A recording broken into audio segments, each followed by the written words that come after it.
Hey guys, welcome everyone. तो अपन accounting terminology जो है उसको डिस्कस कर चुके हैं और अब अपन अकाउंटिंग की शुरुआत करते हैं। अकाउंटिंग टर्मिनोलॉजी वाला जो टॉपिक है वो पढ़ने से हमें ये फ़ायदा होगा कि हम आगे जो भी अब टॉपिक पढ़ेंगे उसके अंदर अगर कोई वर्ड आता है तो उसका बेसिक रेफरेंस आपके दिमाग के अंदर रहेगा। अगर आपको अकाउंटिंग अच्छे से समझनी है तो अकाउंटिंग के अंदर बेसिकली जो शुरुआत वाले दो टॉपिक है जिसमें अपन इंट्रोडक्शन ऑफ अकाउंटिंग और अकाउंटिंग प्रोसेस पढ़ेंगे, उसमें भी सबसे महत्वपूर्ण जो है वो अकाउंटिंग प्रोसेस है। अकाउंटिंग प्रोसेस अगर आपने अच्छे से समझ लिया तो चाहे पार्टनरशिप की अकाउंटिंग करेंगे, चाहे कंपनी की अकाउंटिंग करेंगे, चाहे सोल प्रोप्राइटरशिप की अकाउंटिंग देखें या चाहे हम किसी की भी अकाउंटिंग देखें, तो बेसिक फंडामेंटल या बेसिक रूल जो है वही रहेंगे। तो ये जो आने वाला कुछ समय है या कुछ क्लासेज है, ये आपके लिए बहुत ही महत्वपूर्ण रहने वाले हैं। एक चीज़ ध्यान रखिए, अपन जो यहाँ सारी तैयारी कर रहे हैं उसका सोल ऑब्जेक्टिव, एकमात्र ऑब्जेक्टिव है कि एग्ज़ाम क्रैक करना है। क्लियर है? और ये डिसाइड होगा उन एग्ज़ाम के टाइम के अंदर। आप एग्ज़ाम के अंदर बैठे हैं, वहाँ कितना सही तरीके से बैठे हैं, वहाँ कितना अच्छे से चीज़ें रिकॉल कर पा रहे हैं और कितना आपका क्रिएटिव माइंड या एनालिटिकल माइंड जो है या जो आपकी मेमोरी है वो कितना अच्छे से वर्क कर रही है और वो आपके कितने जो चीज़ें रिकॉल करने की कोशिश कर रहे हैं और मेमोरी उसको कितना अच्छे से रेस्पॉन्ड कर रही है, उस पर डिपेंड करेगा। तो उसके लिए आपको अभी से अपनी तैयारी में जो है कुछ चीज़ें आपको चेंज करनी चाहिए। जैसे कि अगर आपको एग्ज़ाम के अंदर घबराहट वगैरह होती है या ऐसा कुछ भी होता है तो उस केस के अंदर आपको अभी से मेडिटेशन वगैरह करना चाहिए। मेडिटेशन के अंदर अलग अलग बहुत सारे तरीके होते हैं। मुझे जो अच्छा लगता है, मैं कोई ऐसा नहीं कहता कि भाई आप भी यही करें, बाकी मैंने पर्सनली फील किया, ये मेरे को ज़्यादा ठीक लगा, जिसमें मैं जो है वो पंडित रविशंकर जी का सुदर्शन क्रिया जो है उसको रिकमेंड करता हूँ। एक स्टूडेंट के लिए अगर आप आधा घंटा देख के मेडिटेशन देते हैं तो आपका माइंड जो है वो रिलैक्स रहेगा। और अभी से अगर आप इसकी हैबिट डाल देंगे तो आप एग्ज़ाम के अंदर अगर आपको घबराहट वाली सिचुएशन है तो आप उससे बाहर रहेंगे। क्लियर है? बाकी आप अपने हिसाब से जो भी देखें या कुछ नहीं करें तो भी आप आधा घंटा शांति से बैठे और अपने सांसों पे ध्यान रख के, ध्यान लगा के भी आप जो है वो अपना मेडिटेशन कर सकते हैं। ये आपको थोड़ा फ़ायदा ज़रूर देगा। क्लियर है? बाकी अपने पर्सनल एक्सपीरियंस होते हैं। अल्टीमेटली अपना टारगेट एग्ज़ाम जो है वो क्रैक करना है। उसके लिए आपको अभी से एक ही चीज़ की तैयारी करनी है कि मैं एग्ज़ाम के अंदर अच्छे से जो चीज़ें मैंने पढ़ी है उनको रिकॉल कर पाऊँ, मेरा एनालिटिकल माइंड जो वो वहाँ पर रहे, ताकि मैं एग्ज़ाम के अंदर जो क्वेश्चन है उसके अंदर कुछ हिडन चीज़ें होती हैं, जैसे कई बार नोट नहीं पढ़ पाते हैं या इस तरीके की छोटी मिस्टेक नहीं करें। क्लियर है? और पढ़ाई के अंदर देखो, जितना ज़्यादा पढ़ोगे उतना फ़ायदा। 11-12 की बुक और कॉलेज की बुक अगर आप एडिशनली पढ़ते हैं तो वो आपको ज़्यादा बेनिफिट देगा। हालांकि उनका सारा सार जो वो नोट्स के अंदर कवर है, लेकिन फिर भी अगर पढ़ोगे तो एक तरीके से रिवीजन होगा। क्लियर है? ज़्यादा टॉपिक होते नहीं हैं, जो भी है उनको आप अगर करोगे तो आपको ज़्यादा बेनिफिट मिलेगा। अभी अपन शुरू करते हैं इंट्रोडक्शन ऑफ अकाउंटिंग।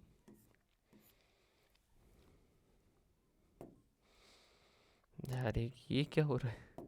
हाँ,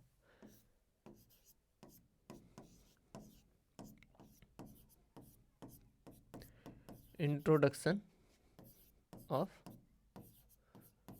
अकाउंटिंग, लेखांकन का परिचय।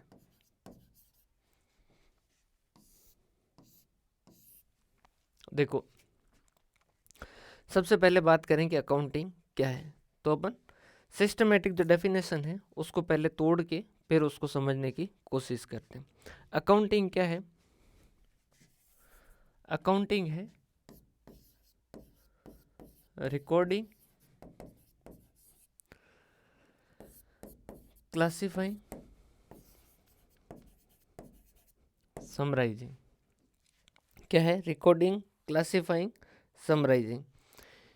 अब ये किन का करेंगे? रिकॉर्डिंग का मतलब क्या है? किसी घटना को लिखना, उसको क्लासिफाई करना और उसको समराइज करना। अब किन को रिकॉर्ड करेंगे, किन को क्लासिफाई करेंगे, किन को समराइज करेंगे? तो वो करेंगे हम ट्रांजैक्शंस एंड इवेंट्स का। क्लियर है? कैसे करेंगे? इन सिग्निफिकेंट मैनर। कैसे करेंगे? Significant manner. और फिर ये हो जाएगा तो अपन क्या कर देंगे, उसका एनालिसिस करेंगे, उसका इंटरप्रिटेशन करेंगे और उसको कम्युनिकेट करेंगे। समझिएगा, सबसे पहली चीज, सबसे पहला पॉइंट जो है वो हमारे दिमाग में आता है कि हम अकाउंटिंग कर क्यों रहे हैं, अकाउंटिंग किया क्यों जाता है। एक बिजनेस का जो मालिक है वो क्या चाहता है, वो चाहता है कि उसे पता चले कि उसने जो साल भर घटनाएं की उसका नतीजा क्या रहा, उसको फ़ायदा हुआ है, नुकसान हुआ है, उसके पास क्या संपत्तियां हैं, क्या सेट है, क्या उसके पास दायित्व है, क्या उसकी लाइबिलिटीज है, वगैरह वगैरह। वो सारी चीज़ें जो है वो डिटेल के अंदर जानना चाहता है। क्लियर है? तो वो कैसे करेगा? तो वो क्या करेगा, सबसे पहले जो भी घटना होगी उनको क्या करेगा, रिकॉर्ड करेगा। उसे क्या करेगा, रिकॉर्ड करेगा, मतलब कि उसको किसी भी तरीके से लिखेगा। अब लिखेगा तो क्या होगा, बहुत सारी घटनाएं होंगी, ट्रांजैक्शन तो बहुत सारे होंगे, जैसे कभी परचेज किया, कभी सेल किया, किसी को डिस्काउंट दिया, किसी से डिस्काउंट मिला, कुछ पैसा डूब गया, कभी मशीनरी खरीदी है, कभी रॉ मटेरियल खरीदा है, फिर रॉ मटेरियल को हमने कन्वर्ट किया है, उसके लिए खर्चे लगे हैं, मजदूरों को पैसे दिए, वगैरह वगैरह। बहुत सारी घटनाएं होती जाएगी बिजनेस के अंदर, कंटिन्यूसली वो चलता रहेगा। तो हम क्या करेंगे, सबसे पहले तो सबको लिखेंगे, पहला काम है अपना लिखना। क्लियर है? उनको लिख दिया। अब क्या होगा, बहुत सारी, अगर जैसे बहुत ज़्यादा कोई चीज़ें हो तो फिर उनको किस तरीके से करें, अपन सही कैसे करें या उसका नतीजा कैसे पता करें, तो अपने को क्या करना पड़ेगा, उनको अलग अलग ग्रुप्स में बांटना पड़ेगा। तो हम उनको क्या करेंगे, क्लासीफाई करेंगे। आगे हम क्या करेंगे, जैसे एक नेचर के जो है उनको क्लासीफाई करेंगे। जैसे मान लीजिए एक स्कूल है, उस स्कूल के अंदर 10th के अंदर मान लीजिए 200 स्टूडेंट हो गए। अब 200 स्टूडेंट को साथ में पढ़ाना मान लीजिए मुश्किल है, तो वो क्या करेगी, स्कूल क्या करेगी, उन स्टूडेंट को अलग अलग कैटेगरी वाइज करेगी, ए सेक्शन बनाएगी, बी बनाएगी, सी बनाएगी, वो जिस भी तरीके से बनाए। अभी अपन ये नहीं देख रहे हैं कि क्लासीफाई कैसे करेंगे, अभी अपन देख रहे हैं बहुत सारी घटनाएं उनको लिख चुके हैं और फिर उनको उनका पता नहीं चल पा रहा है, उनका हम कुछ भी एनालिसिस नहीं कर पा रहे हैं, तो हमने क्या किया, उनको क्लासीफाई किया। क्लासीफाई करके उसके बाद में उनका क्या करेंगे, समरी निकालेंगे, उनका सारांश निकालेंगे। ये जो है पर्टिकुलर इस नेचर की जो भी घटनाएं हुई इनका सारांश क्या है। जैसे कि हमने असेट खरीदी, संपत्तियां खरीदी, संपत्तियां बेची, जो है असेट बेचे वगैरह, ये सारा कुछ हमने साल भर किया। तो अल्टीमेटली हमारे पास आज कितनी असेट है 31 मार्च को, या जिस भी दिन हम फाइनेंशियल स्टेटमेंट बना रहे हैं उस दिन हमारे पास कितनी संपत्तियां हैं, उसका एक सारांश है, उसकी एक समरी जो है वो हम निकालें। ये कैसे निकालेंगे, हर जो भी क्लासिफाइड की उन सब की समरी निकालेंगे। अब क्वेश्चन आता है कि सर हम रिकॉर्ड, क्लासीफाई और ये जो समरी है वो किनका करेंगे, तो उसके लिए आता है कि हम करेंगे ट्रांजैक्शंस एंड इवेंट का। किनका करेंगे, ट्रांजैक्शंस एंड इवेंट का।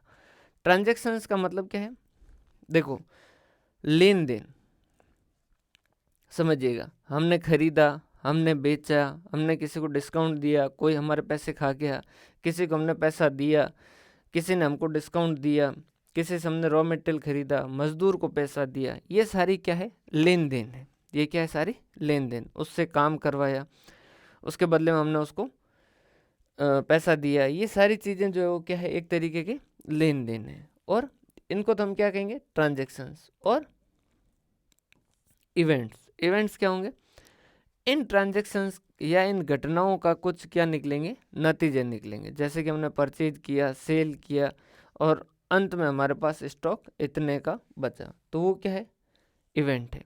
परचेज किया, सेल किया, ये तो क्या है, ट्रांजैक्शंस है। और लास्ट में स्टॉक कितना बचा, ये क्या है, इवेंट है। असेट परचेज की, असेट सेल की, लास्ट में असेट कितनी बची, ये क्या है, असेट लास्ट में कितनी बची, ये इवेंट।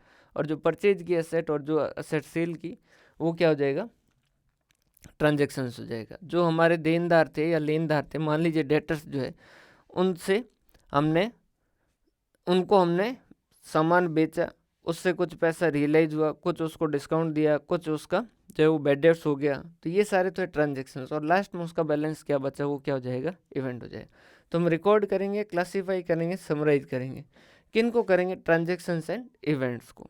कैसे करेंगे? इन सिग्निफिकेंट मैनर, मतलब कि सही तरीके से, एकदम अपने मन में आएगा उस तरीके से नहीं, कोई व्यवहारिक तरीका होगा, ताकि क्या हो, अगर सब एक तरीके से अकाउंटिंग करेंगे तभी अपन किसी कंपनी की अकाउंटिंग समझ पाएंगे। अगर हर आदमी जो है वो या हर कंपनी अपने हिसाब से अकाउंटिंग करेगी तो क्या कोई समझ पाएगा उन घटनाओं को या उन फाइनेंशियल स्टेटमेंट को? नहीं।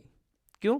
क्योंकि हम बेसिक अकाउंटिंग की जो है वो एक सब्जेक्ट बना के अगर उसे हम पढ़ेंगे और फिर हम उस सब्जेक्ट के जब जानकार हो जाएंगे तब हम फाइनेंशियल स्टेटमेंट किसी के भी देख के समझ पाएंगे। लेकिन अगर हर कोई अपने अपने हिसाब से अकाउंटिंग करेगा तो क्या समझ पाएंगे? क्या नहीं।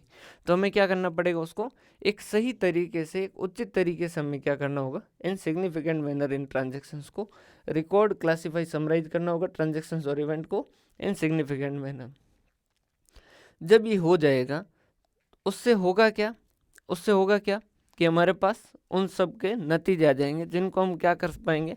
एनालिसिस कर पाएंगे। एनालिसिस मतलब हम ये पता कर पाएंगे कि भाई पीछे वाले साल के अंदर जो सेल थी उससे हमारी सेल बढ़ी है कि नहीं बढ़ी है, पीछे वाले साल में हमारा जो प्रॉफिट था उससे हमारा प्रॉफिट बढ़ा है या नहीं बढ़ा है, जो हमारी संपत्तियां हैं वो बढ़ी है या कम हुई है, जो हमारे दायित्व है वो बढ़े हैं या कम हुए, हमारे रिजर्व जो है वो बढ़े हैं या कम हुए, मालिक का जो लगाया हुआ पैसा वो बढ़ा है या कम हुआ है, वो एनालिसिस और इंटरप्रेट कर पाएंगे। क्लियर है? एनालिसिस और इंटरप्रेट के लिए बहुत सारी टेक्निक्स होती है, जो कि अपना एक टॉपिक भी एनालिसिस और इंटरप्रिटेशन ऑफ फाइनेंशियल स्टेटमेंट, उसमें भी हम देखते हैं कि किस किस तरीके से कर सकते हैं। जैसे उसमें रेशियो एनालिसिस होता है कि भाई सेल का कितना परसेंटेज हमारा ग्रॉस प्रॉफिट रहता है, सेल्स का कितना परसेंटेज हमारा नेट प्रॉफिट रहता है, हमारा करंट एसेट और करंट लाइबिलिटी का क्या रेशियो रहता है, हमारे क्विक एसेट का रेशियो क्या रहता है। वैसे बहुत सारी चीज, बहुत सारे रेशियो जो वो हम देखते हैं वो किसका पार्ट है? एनालिसिस और इंटरप्रिटेशन का। और ये जो एनालिसिस और इंटरप्रिटेशन है इसको हम क्या करते हैं? कम्युनिकेट करते हैं। अब कम्युनिकेट किसको करते हैं? बहुत सारे यूजर्स होते हैं जो हमारी कंपनी के फाइनेंशियल स्टेटमेंट में या हमारी अकाउंटिंग के अंदर उनका क्या होता है? इंटरेस्ट होता है। समझिएगा कैसे? जैसे एक हर कोई जो है वो अपनी नज़र से उसे देखेगा। एक कंपनी का मालिक है या एक जो बिजनेस है उसका मालिक है, वो देखेगा कि उसका मुनाफा अच्छा हुआ या नहीं हुआ, उसने साल भर में अच्छा पैसा कमाया या नहीं कमाया। वहीं पर एक जिसने हमें लोन दिया है वो देखेगा कि क्या ये जो बिजनेस है अभी भी अच्छे तरीके से चल रहा है, क्या ये हमारे पैसे वापस लौटाने में सक्षम होगा या नहीं होगा। तो उसका उसका किस पे कंसंट्रेशन होगा कि हमारी संपत्तियां अभी भी क्या पर्याप्त है जो हमारे लोन को आराम से चुका पाए। क्लियर है? क्या कंपनी अभी भी अच्छा पैसा कमा रही है ताकि हमारा पैसा चुकाने में उसको कभी दिक्कत नहीं आए। क्या उसके पास सफिशिएंट कैश अवेलेबल है, सफिशिएंट बैंक बैलेंस अवेलेबल है। गवर्नमेंट यहीं पर अगर इनको देखेगी तो गवर्नमेंट देखेगी कि इन्होंने जितना पैसा कमाया उसके हिसाब से इन्होंने पूरा टैक्स दिया है या नहीं दिया है। क्लियर है? एक सप्लायर देखेगा, वो देखेगा क्या ये बिजनेस जिस तरीके से चल रहा है उस हिसाब से चलता रहेगा कि नहीं रहेगा, क्योंकि वो भी तो एक लॉन्ग टर्म में रिलेशन बना के रखना चाहता है कि भाई आगे भी ये हमसे चीज़ें कंटिन्यूसली खरीदते रहें। कस्टमर भी देखेगा, जैसे कि मैंने एक मोबाइल लिया, मान लीजिए नोकिया का मोबाइल, आज मैं लेना थोड़ा सा डरता हूँ। कारण क्या है? क्योंकि बंद हो चुकी है बीच में, तो मुझे भरोसा नहीं कि मैं आज इसको खरीदूँ और कल ये बंद ना हो जाए। क्लियर है? तो एक कस्टमर भी देखता है उन चीज़ों को कि भाई ये जो है ये कंटिन्यू चलती रहेगी या नहीं चलती रहेगी, क्या इसके प्रोडक्ट जो है अगर कंटिन्यू चलती रहेगी तो उसके इसके अंदर हमें अच्छी सर्विस उसकी आगे भी मिलती रहेगी। क्लियर? अब अकाउंटिंग जो है वो हम करते क्यों हैं? इसका मेन पर्पज क्या है? ताकि हम क्या कर पाए? कम्युनिकेट कर पाए। हम ये इसे हम कहते हैं अकाउंटिंग जो है वो क्या है? एक बिजनेस की भाषा है। समझ आ रही बात?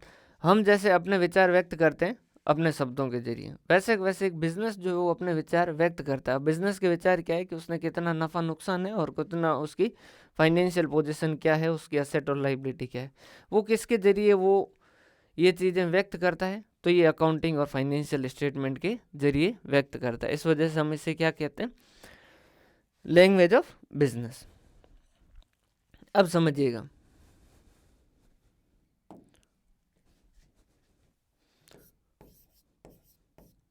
हम ट्रांजैक्शंस और इवेंट को रिकॉर्ड करते हैं और उनको क्लासिफाई करते हैं।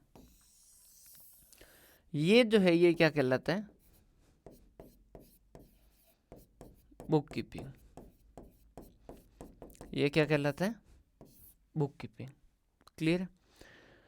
जहां बुक कीपिंग खत्म होता है, बुक कीपिंग का मतलब क्या है, जो पुस्तक पालन का मतलब क्या है, मेन जो उसमें इसका काम क्या है कि जो बहुत सारे ट्रांजैक्शंस हो रहे हैं उनको एक बार लिख दिया जाए। क्लियर है?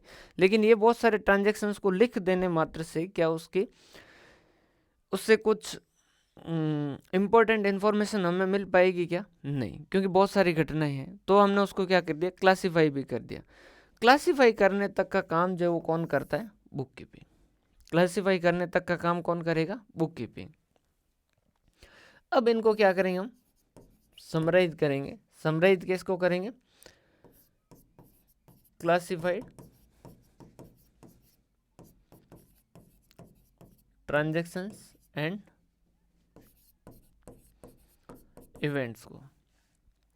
समराइज किसको करेंगे? जो क्लासिफाइड ट्रांजैक्शंस और इवेंट है उनको अपन क्या करेंगे? समराइज करेंगे।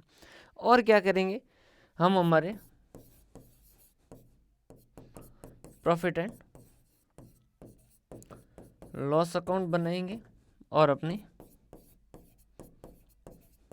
बैलेंस शीट बनाएंगे। और क्या बनाएंगे? अपनी बैलेंस शीट बनाएंगे। तो हमने रिकॉर्ड और क्लासिफाई किया, ये क्या कहलाएगी? पूरी चीज बुक कीपिंग कहलाएगी। यहीं पर ये वाला जो है, ये वाला पार्ट हमारा क्या कहलाएगा? अकाउंटिंग कहलाएगा। अब समझिएगा, एक सिंपल सा असिस्टेंट प्रोफेसर ABST जो 2020 वाली भर्ती थी, उसके अंदर क्वेश्चन आया था, बहुत सिंपल सा क्वेश्चन था। एक मिनट, इसके कलर चेंज पे ये जो आ रही है वो कैसे बंद करते हैं वो मैं चेक कर लेता हूँ एक बार।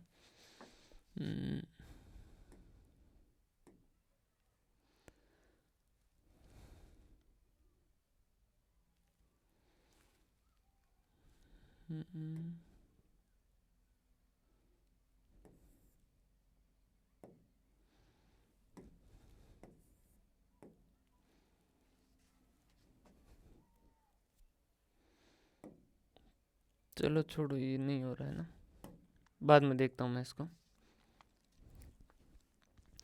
असिस्टेंट प्रोफेसर जो 2020 वाली भर्ती थी, उसके अंदर बहुत सिंपल सा क्वेश्चन आया। क्या क्वेश्चन आया? ये इस तरीके से बना रखा था, इसमें से कौन सा सही है? बुक कीपिंग,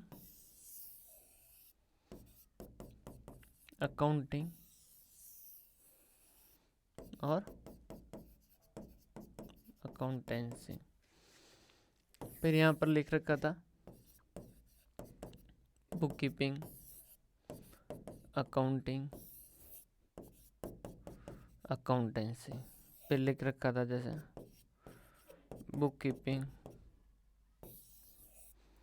अकाउंटेंसी और अकाउंटिंग। इसमें से कौन सा जो है वो सही है? अब समझिएगा,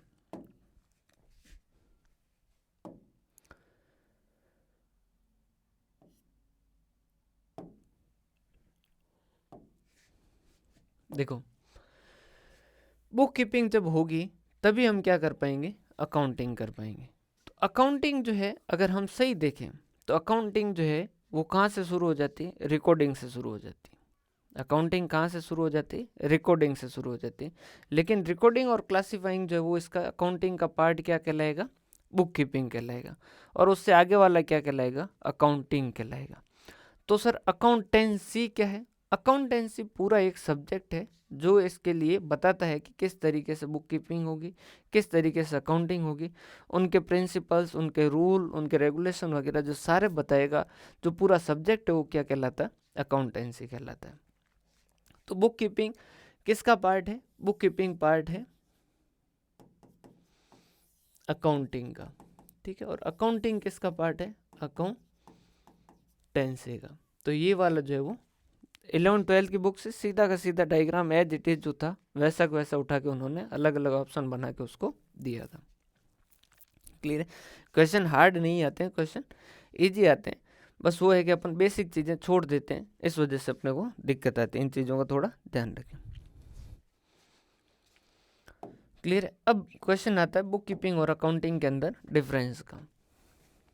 इससे भी काफ़ी क्वेश्चन बनते हैं। देखो भाई, बुक कीपिंग एंड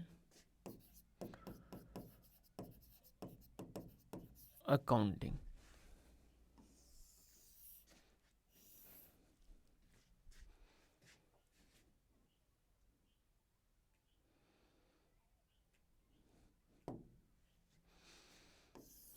देखो, सबसे पहला तो क्या है, ये फर्स्ट स्टेप है। पहले बुक कीपिंग होगी, फिर उसके बाद में क्या होगी, अकाउंटिंग होगी। तो ये क्या है, सेकंड स्टेप है। पहली चीज़ तो सीधी सिंपल सी भाई, पहले बुक कीपिंग करोगे, पहले ट्रांजैक्शन को रिकॉर्ड और क्लासिफाई करोगे, फिर उनकी समरी वगैरह तैयार कर पाओगे। ये जो है, ये क्या है, बेस ऑफ अकाउंटिंग। अकाउंटिंग तब ही हो सकती है जब आपने बुक कीपिंग की हो। जब ट्रांजैक्शंस को आपने रिकॉर्ड और क्लासिफाई किया है तभी आप उनको समराइज करोगे। अगर आपने रिकॉर्ड और क्लासिफाई ही नहीं किया है तो क्या आप उसको समराइज कर पाओगे? क्या नहीं। तो पहले आपको क्या करना पड़ेगा, ट्रांजैक्शंस को रिकॉर्ड और क्लासिफाई करना पड़ेगा। उसके बाद में जो उनकी समरी तैयार होगी, ये कहाँ होगी, ये तभी शुरू होगी, begins when book keeping ends. जब बुक कीपिंग हो जाएगी उसके बाद अकाउंटिंग शुरू होगी। मतलब जब आपने ट्रांजैक्शन को रिकॉर्ड कर लिया है, उनको क्लासिफाई कर दिया है, उसके बाद ही जो उसको आप समराइज कर पाओगे, उससे फाइनेंशियल स्टेटमेंट बना पाओगे। अब देखिएगा, मेन ऑब्जेक्टिव क्वेश्चन कई बार सीधा सीधा इस पे पूछा जाता है कि इसका मेन ऑब्जेक्टिव क्या है। दोनों के मेन ऑब्जेक्टिव जो है वो समझिएगा। पहले का है maintain systematic record of identified transactions in books of account, कि जो भी आपके ट्रांजैक्शंस हुए हैं, ट्रांजैक्शंस का मतलब यहाँ जब भी मैं ट्रांजैक्शन वर्ड यूज कर रहा हूँ, ट्रांजैक्शन एंड इवेंट दोनों समझिए, जो भी ट्रांजैक्शन हुए हैं उनका सिस्टमेटिक रिकॉर्ड बनाना। क्या करना, सिस्टमेटिक रिकॉर्ड बनाना, किनका, ट्रांजैक्शंस का। ये क्या है इसका मेन ऑब्जेक्टिव। अब हम बात करें अगर अकाउंटिंग की, अकाउंटिंग का मेन काम क्या है, इसका समराइज करना। और समराइज करने का मतलब क्या है, एक तो कैलकुलेट करना प्रॉफिटेबिलिटी, कि भाई हमने कितना मुनाफा कमाया या लॉस हुआ जो भी, और दूसरा हमारी फाइनेंशियल पोजीशन का पता करना। कैसे, एक तो हम ट्रेडिंग एंड पिंडल बनाते हैं। ट्रेडिंग एंड पिंडल क्यों बनाते हैं, ताकि हमें पता चले कि हमने इस साल कितना प्रॉफिट या लॉस जो भी है वो अर्न किया है।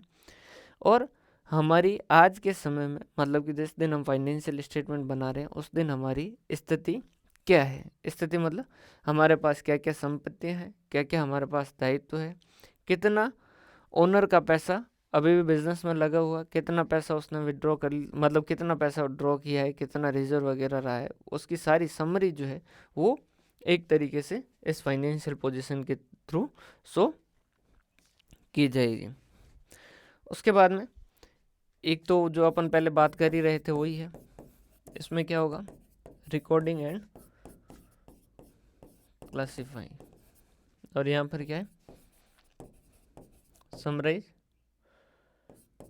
Classified transactions. जो भी क्लासिफाइड ट्रांजैक्शंस है उनको समराइज करना।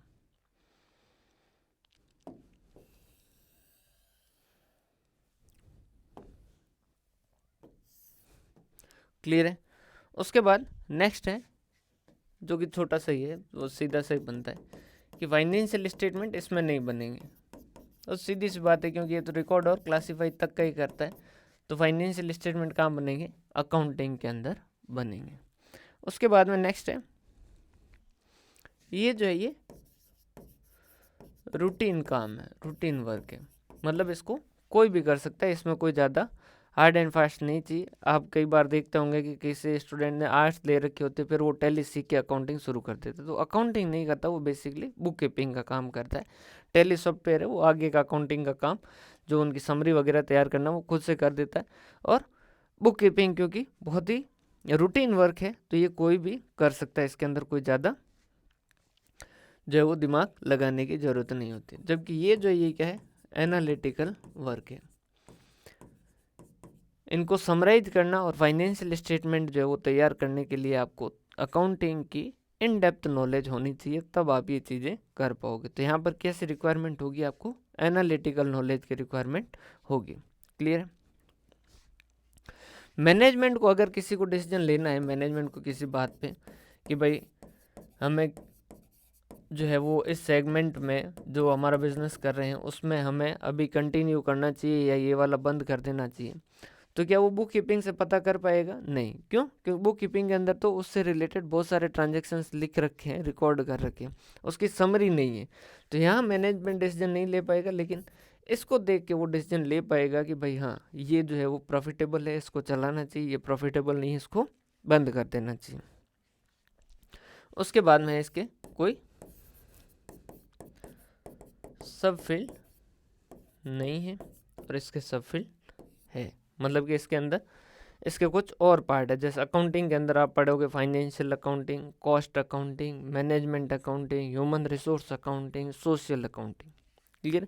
और भी फील्ड हो सकते हैं, बेसिकली सिर्फ थोड़ा थोड़ा देख लेते हैं। सब फील्ड के अंदर क्या है, फाइनेंशियल अकाउंटिंग, जो फाइनेंशियल ट्रांजेक्शन्स एंड इवेंट को रिकॉर्ड करके उनकी अकाउंटिंग करता है, वो क्या कहलाता है, फाइनेंशियल अकाउंटिंग। इसका मेन काम क्या है, रिकॉर्ड करना। जो अपन ने पहले डेफिनेशन पढ़ी, अपन जो पढ़ रहे हैं ये फाइनेंशियल अकाउंटिंग ही पढ़ रहे हैं।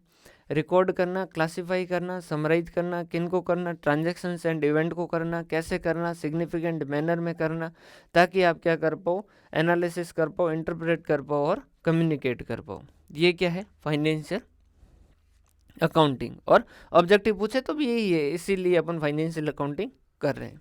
क्लियर है? दूसरा आता है जैसे कॉस्ट अकाउंटिंग।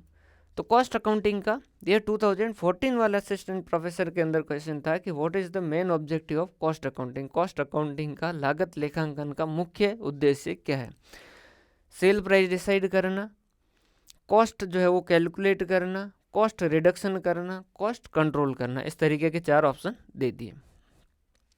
तो कईयों ने क्या किया, ज़्यादातर स्टूडेंटों ने कहा कि भाई सेल प्राइस डिसाइड करना। नहीं, कॉस्ट अकाउंटिंग हम करते हैं और उसका मेन ऑब्जेक्टिव ये है कि ताकि हमें पता चले कि एक प्रोडक्ट को बनाने में हमारी कितनी कॉस्ट लग रही है। जैसे कि हम ये पेन बना रहे हैं, तो हमारा मेन कॉस्ट अकाउंटिंग का मेन उद्देश्य होगा कि इस एक पेन को बनाने के लिए हमारी क्या लागत लग रही है। ये हम पता करेंगे तो बाकी सारी चीज़ें पता हो पाएगी। अगर जैसे मुझे पता चला कि 8 रुपये में बन रहा है, तो मैं सोचा कि भाई 2 रुपये का मुझे इसमें मुनाफा भी चाहिए, तो मैं इसे क्या करूँगा, 10 रुपये में बेचूंगा, तो मेरी सेल प्राइस डिसाइड हो जाएगी। लेकिन क्या मैं सेल प्राइस डिसाइड करने के लिए कॉस्ट अकाउंटिंग कर रहा हूँ? नहीं, कॉस्ट अकाउंटिंग कर रहा हूँ मैं मेरी कॉस्ट पर यूनिट या कॉस्ट पर सर्विस जो कैलकुलेट करने के लिए। तो मेन ऑब्जेक्टिव कॉस्ट अकाउंटिंग का क्या है कि मैं कॉस्ट पर यूनिट या कॉस्ट पर प्रोडक्ट या कॉस्ट पर सर्विस जो वो कैलकुलेट कर पाऊँ, ताकि उसके बाद में सेल प्राइस डिसाइड कर पाऊँ, कॉस्ट को कंट्रोल कर पाऊँ, कॉस्ट को रिडक्शन कर पाऊँ। ये आगे उसके सप्लीमेंट्री ऑब्जेक्टिव के अंदर आते हैं। एक सब फील्ड में आता है आगे नेक्स्ट मैनेजमेंट अकाउंटिंग। तो मैनेजमेंट अकाउंटिंग क्या है? सिंपल सा, मैनेजमेंट के लिए अकाउंटिंग। अब मैनेजमेंट क्या होता है, मैनेजर्स जो होते हैं उनको बहुत सारे निर्णय लेने होते हैं बिजनेस के अंदर कि भाई इससे परचेज करूं या उससे परचेज करूं, ये बिज़नेस चलाऊं या नहीं चलाऊं, ये वाला सेगमेंट चलाऊं या नहीं चलाऊं। तो उन डिसीजन को लेने के लिए वो डिसीजन कैसे लेगा? भाई ऐसा तो है नहीं कि आंख बंद करके भगवान का नाम लेके वो डिसीजन ले पाएगा। नहीं, उसको डिसीजन लेने के लिए उससे क्या चाहिए, इन्फॉर्मेशन चाहिए। इन्फॉर्मेशन कैसी कि भाई इससे मुझे कितना मुनाफा हो रहा है, कितना नुकसान हो रहा है, वगैरह वगैरह, ऐसी सारी बहुत सारी उसे जानकारियाँ चाहिए। जो उन जानकारियों को देगा, जो अकाउंटिंग उन जानकारियों को देगा, वो क्या कहलाएगा, मैनेजमेंट अकाउंटिंग। अब देखो मैनेजमेंट को तो कभी भी कोई भी तरीके की अकाउंट इन्फॉर्मेशन चाहिए हो सकती है। समझ आ रही बात? जैसे किसी कंपनी का उसे पास्ट हिस्ट्री भी हो सकता है कि उसकी ज़रूरत पड़ जाए कि भाई इसके साथ अपन बड़ा कॉन्टैक्ट कर रहे हैं, इसके पुराने जो है वो हिस्ट्री क्या है, इसने जो आज तक कॉन्टैक्ट किए वो किस तरीके से एग्जीक्यूट किए हैं या नहीं किए, ये इन्फॉर्मेशन भी चाहिए। तो ये इन्फॉर्मेशन भी देनी होगी और ये किसका हिस्सा कहलाएगा? Management accounting. तो मैनेजमेंट अकाउंटिंग के अंदर कोई रूल्स वगैरह नहीं होता, सीधा सिंपल सा मतलब है मैनेजमेंट अकाउंटिंग मतलब मैनेजमेंट के लिए अकाउंटिंग। मैनेजमेंट को, मैनेजर्स को डिसीजन लेने के लिए बहुत सारी इन्फॉर्मेशन की रिक्वायरमेंट होती है और उन रिक्वायरमेंट को पूरा जो करते हैं वो उसे हम क्या कहते हैं? Management accounting. एक आता है human resource accounting. Human resource accounting का मतलब क्या है? देखो, वैसे मोस्ट ऑफ द बिजनेस जो वो डिपेंड करता है उसके अंदर एम्प्लॉयज़ कैसे, अगर उसके एम्प्लॉयज़ अच्छे हैं तो वो बिजनेस जो ग्रो करेगा। समझिएगा, जैसे BSNL देख लें या जियो देख लें, दोनों एक ही तरीके के बिजनेस है, एक ही सेगमेंट है उनका, दोनों में कोई फ़र्क है क्या? नहीं। अगर हम देखें तो एडवांटेज ज़्यादा किसको मिलेगा? BSNL को मिलेगा। लेकिन ज़्यादा चल कौन रहा है? जियो चल रहा है। कारण क्या है? क्योंकि जियो के अंदर जो आदमी बैठे, उन्होंने जियो कंपनी ने जिस भी तरीके से उनको किया, उन आदमी को एज ए रिसोर्स बनाया है। वो अपने कस्टमर को सेटिस्फाई करने के लिए पूरा कोशिश करते हैं। वहीं पर BSNL जो पूरी कोशिश करते हैं कि किस तरीके से अपना टाइम जो वो यहाँ निकाल के वापस जो ड्यूटी पूरी करके घर पे चले जाएं कस्टमर, जो बाद की बात है। समझ आ रही बात? तो दोनों है एक तरीके के बिजनेस, लेकिन दोनों में फ़र्क किस पे पड़ रहा है? उनके जो ह्यूमन है उन पे। जैसे कि BSNL के अंदर मैंने मान लीजिए एक फाइबर कनेक्शन यहाँ मेरे गांव के अंदर लिया, उसके अंदर मुझे कोई दिक्कत आई, मैं अगर उसकी कंप्लेन कर रहा हूँ तो उसकी कंप्लेन रिजॉल्व करने के लिए उनके जो अंदर जो एम्प्लॉयज़ है वो मान लीजिए 1 महीना लगाते हैं और जियो जो है उसको 1 दिन के अंदर या 2 दिन के अंदर उसको क्लियर करवाता है। तो यूँ देखें तो इस जियो की तरक्की में या इस जियो के प्रॉफिट में जो मेजर रोल है वो किसका है? उसके ह्यूमंस का। तो इन ह्यूमंस को लाने में क्या लागत लगी है, उससे हमें क्या वैल्यू मिलेगी, उनके बारे में अकाउंटिंग करना जो है वो क्या कहलाता है? Human resource accounting. अब होता है क्या, दिक्कत क्या है समझिएगा। अकाउंटिंग के अंदर जब हम असेट पढ़ रहे थे तो हमने कहा था कि किसी असेट को हम अपने बुक के अंदर तब लिख सकते हैं जब उसके ऊपर हमारा कंट्रोल हो। क्या कंपनी के अंदर जो लगे हुए एम्प्लॉय उसके ऊपर हमारा कंट्रोल है क्या? नहीं। वो जिस दिन चाहे वो नौकरी छोड़ के जा सकते हैं। सर हम नोटिस पीरियड वाला सिस्टम रख दे तो नोटिस पीरियड का जो नोटिस दे के भी जा सकता है, आप ऐसे किसी को ज़बरदस्ती अपने यहाँ पर नहीं रख सकते। क्लियर है? जैसे कि किसी पापड़ वाले ने एक बिजनेस जो कर रहा था उसने क्या कर दिया, बहुत सारी लेडीज़ को अपॉइंट कर दिया कि भाई आप अपने घर पे पापड़ बनाइए और वो पापड़ जो है वो हम खरीदेंगे और ख़रीद के हम क्या करेंगे? बेचेंगे। अब पापड़ वाला उन सारी औरतों को अपनी बुक के अंदर अपनी संपत्ति बनाए, क्या ये उनके पति सहन कर पाएंगे क्या? नहीं। समझ आ रही बात? क्योंकि वो बिजनेस के अंदर है, वो अभी एम्प्लॉय है, लेकिन क्या वो हमेशा एम्प्लॉय उनके ऊपर कंट्रोल है क्या हमारा? नहीं। वो जिस दिन चाहे छोड़ के जा सकते हैं, हम किसी को ज़बरदस्ती जो अपना एम्प्लॉय बना के नहीं रख सकते। कंट्रोल नहीं, इस वजह से क्या उसका अपने बुक के अंदर लिखा जा सकता है क्या? नहीं। इसीलिए अपनी फाइनेंशियल स्टेटमेंट में कभी ऐसा लिखा है कि एसेट साइड में एम्प्लॉय करके उसकी एसेट लिख रखी है क्या? नहीं। लेकिन इनकी वैल्यू और इनकी कॉस्ट पता करने के लिए हम इनकी अकाउंटिंग करते हैं, जो कि एक सप्लीमेंट्री नोट के रूप में जाता है, फाइनेंशियल स्टेटमेंट का हिस्सा नहीं होता है। अलग से आप दे सकते हैं कि हमारी एम्प्लॉय जो इनके लिए हमने इतनी कॉस्ट लगाई और इतनी वैल्यू जो दी। तो ये क्या कहलाएगा? Human resource accounting. ये भी एक तरीके का अकाउंटिंग का सब फील्ड है। एक सोशल रेस्पॉन्सिबिलिटी अकाउंटिंग। अब बिजनेस जो है वो चलता है तो जो सारी चीज़ें लेता है वो कहाँ से लेता है? जो वो सारी चीज़ें पिक करता है वो कहाँ से लेता है? सोसाइटी से लेता है। और अपने प्रोडक्ट को कहाँ बेचता है? सोसाइटी में बेचता है। उनसे वापस जो वो रेवेन्यू जनरेट करता है। जैसे कि उसको पानी की ज़रूरत है, पानी कहाँ से ले रहा है? सोसाइटी से ले रहा है। हवा जो है वो दूषित कर रहा है, वो भी कौन सी किसकी कर रहा है? सोसाइटी की कर रहा है। और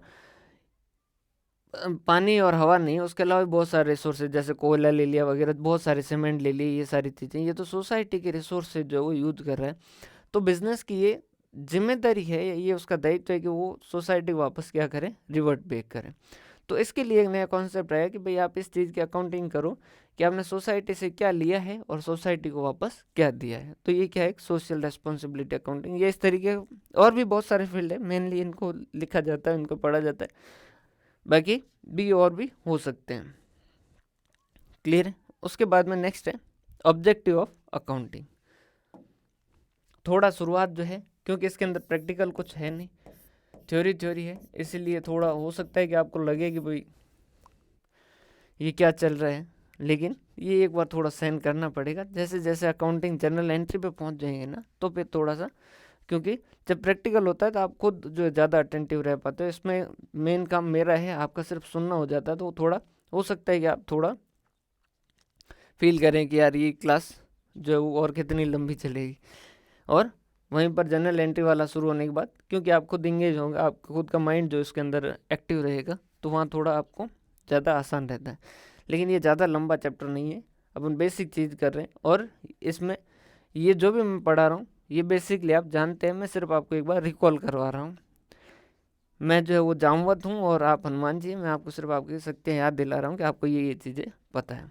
ऑब्जेक्टिव क्यों करते हैं, तो भाई सीधी सी बात है, सिस्टमेटिक रिकॉर्ड हो जाए अपने पास, प्रॉफिट एंड लॉस पता चल जाए, और हमारी बैलेंस शीट बन जाए। बैलेंस शीट मतलब हमारा फाइनेंशियल पोजीशन पता चल जाए कि आज हमारी स्थिति क्या है। गवर्नमेंट के रूल्स एंड रेगुलेशन जो है वो फॉलो हो जाए। गवर्नमेंट के रूल्स एंड रेगुलेशन जैसे कि आप सेक्शन पढ़ोगे 128 कंपनीज एक्ट का, उसके अंदर कि भाई हर कंपनी को ये जो है वो बुक्स ऑफ अकाउंट मेंटेन करनी है। जैसे आप इनकम टैक्स में पढ़ोगे तो वहाँ पर भी जो है वो लिखा हुआ है कि भाई आप इस तरीके से अकाउंटिंग करोगे, ये चीज़ अकाउंटिंग के अंदर होनी चाहिए। तो वो कानून जो है वो भी फॉलो हो जाता है, स्टेचुटरी रिक्वायरमेंट जो वो मिल जाती है। यूजर को इन्फॉर्मेशन दे पाओगे, यूजर को इन्फॉर्मेशन दे पाओगे। फाइनेंशियल स्टेटमेंट के जरिए अपन ने कहा ही था कि एक लैंग्वेज ऑफ बिजनेस है। उसके बाद में ये जो चैप्टर है अपन थोड़ी छोटी छोटी क्लास लेके करेंगे। ये लास्ट करते हैं अपन फंक्शंस ऑफ अकाउंटिंग। अब अकाउंटिंग के अंदर काम क्या क्या होगा, तो अभी तक जो आपने पढ़ा वो सारे के सारे काम जो है उनको लिख दीजिए, क्या क्या काम होंगे। तो सबसे पहले तो रिकॉर्ड करेंगे, क्लासिफाई करेंगे, समराइज करेंगे। उसके बाद में है मेजरमेंट करेंगे। मैं एक बार लिख देता हूँ फिर मैं आपको समझा देता हूँ। मेजरमेंट करेंगे, फोरकास्ट करेंगे,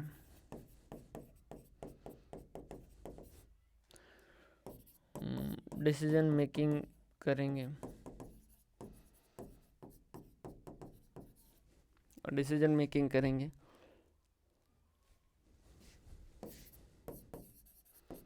कंपैरिजन करेंगे, कंट्रोल करेंगे। क्या क्या है समझिएगा। देखो सबसे पहले रिकॉर्ड करेंगे, क्लासिफाई करेंगे, समराइज करेंगे, ये चीज़ आप जान चुके हो। मेजरमेंट करेंगे। मेजरमेंट कैसे करेंगे, कई बार हम एसेट जो है उनकी वैल्यू जो वो पता करते हैं भाई क्या होगा, या फिर हम प्रोविज़न बनाते हैं तो उसको हम क्या करते हैं, मेज़र करते हैं कि भाई कितना प्रोविज़न बनाना चाहिए, 5% बनाना चाहिए, 10% बनाना चाहिए, 2% बनाना चाहिए। वो क्या है, मेजरमेंट है, मापना। उसकी फेयर वैल्यू क्या है, उसकी हिस्टोरिकल कॉस्ट क्या है,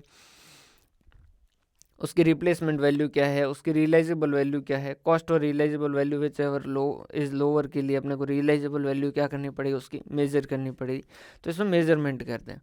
फोरकास्टिंग करते हैं। फोरकास्टिंग मतलब भविष्य के बारे में अपन अंदाज़ा लगाते हैं। सर अकाउंटिंग में कब भविष्य के बारे में अंदाज़ा लगाते हैं, एक एसेट पे डेप्रिसिएशन लगाना है तो हम देखते हैं कि वो कितने साल चलेगी। तो ये क्या है, फोरकास्टिंग, कितने साल चलेगी। समझ आ रही बात, कितने डेटर जो हमारे उनसे पैसा रियलाइज नहीं होगा, कितना बैड डेट्स होगा, ये क्या है, एक फोरकास्टिंग है। समझ आ रही बात।